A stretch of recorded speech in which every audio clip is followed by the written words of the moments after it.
My question is, making a change from CNN to starting your own startup, I'm sure it was a big change, and you probably went through a lot of obstacles and, you know, probably had, I don't know, what was your biggest fear and what was your chain of thought when you fought those fears to continue to focus on your idea and your startup? First of all, DK, lovely to meet you online. Looking forward to hopefully meeting in person. Number one was I left CNN without a parachute.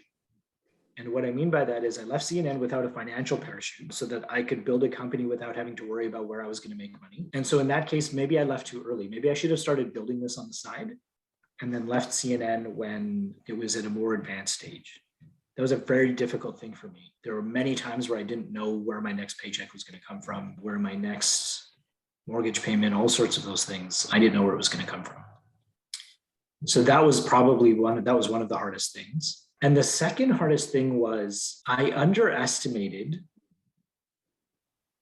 how hard building a startup could be. And I underestimated because I know people who are very successful founders that I grew up with, that I was very close friends with. And they wound up selling their companies for hundreds of millions of dollars. And so you hear all these good stories. And you look at other people and you're like, well, why can't I do that? If other people can do that, why can't I? If this founder can found, some company and sell it for 60 million within 3 years, and he dropped out of school to do it and he didn't have an education and all those things, if people like that are doing it, why can't I do it? And it was very naive of me to think that, why can't I do that? Because there was a ton of stuff that I didn't know.